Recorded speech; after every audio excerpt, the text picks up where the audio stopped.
Thank you, Mr. Chairman, Ranking Member Wyden, and my distinguished colleagues on this committee. It's a pleasure to be here. Thank you for allowing me to share with you what we already know in my home state of Mississippi. Telehealth works. I'm glad to be here to discuss the promise of telehealth and to celebrate the progress your committee is making with the Chronic Care Act, which I have enthusiastically co-sponsored. I would like to commend the leadership of the Senate Finance Committee for their years of work to address the cost and quality of chronic care in America. Today is a testimony to your efforts. I'm pleased to be here today with my friend Senator Brian Schatz. He and I lead the Commerce Subcommittee on Communications, Technology, Innovation, and the Internet. In the Commerce Committee, we have worked tirelessly to promote innovation by removing barriers to connectivity and expanding access to rural broadband. In fact, it was during a 2015 hearing of our subcommittee on the potential of telemedicine when Senator Schatz and I decided to join forces to reform how Medicare reimburses telehealth. We were fortunate to form a team including Senators Warner, Thune, Cardin, and Cochran, and the result of our partnership was the Connect for Health Act, a widely supported legislative proposal for telehealth. Connect for Health S1016 is a product of hard work and determination. It is designed to improve quality of care and cut costs. I thank the committee for including telehealth provisions inspired by our Connect bill in the bill we are discussing today. In so doing, you are recognizing the promise of telehealth. I became interested in this topic because my home state of Mississippi has led the nation in maximizing technology to improve patients' health.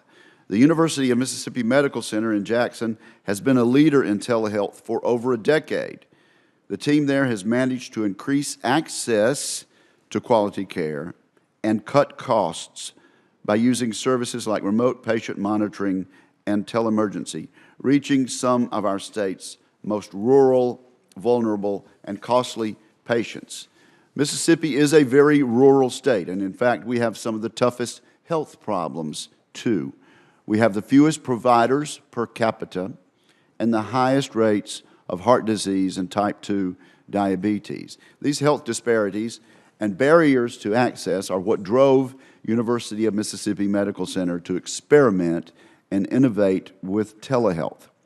One of the many Mississippi telehealth success stories is the Diabetes Telehealth Network, a remote patient monitoring program that provides rural Mississippi patients who have uncontrolled diabetes with routine access to a provider through a medical tablet.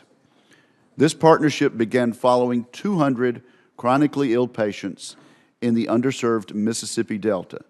The technology allowed providers to monitor and care for the patients remotely on a daily basis, following their vital signs and intervening when things didn't look good.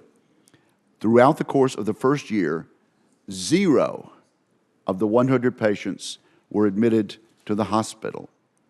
Think about that. No emergency room visits for any of these previously chronically ill patients. This is an excellent care that can improve patients' lives. In fact, telehealth can save money also.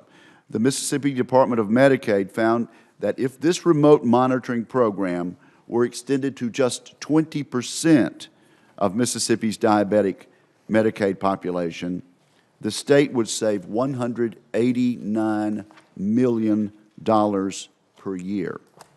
So Mississippi Medicaid, like Medicaid programs in virtually every state, is expanding access to and coverage for telehealth and remote patient monitoring.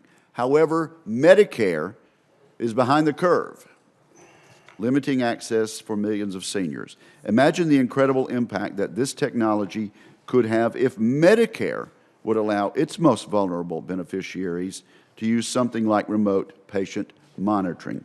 I'm confident that the success we have seen in Mississippi can be replicated for patients across the United States upon enactment of the Chronic Care Act and ultimately enactment of Connect for Health. We are still looking for co-sponsors, Mr. Chairman, and we will not stop until access to quality care through telehealth is realized for Medicare patients.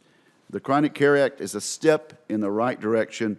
We have more work to do in this space, and I look forward to continuing to work with each of you.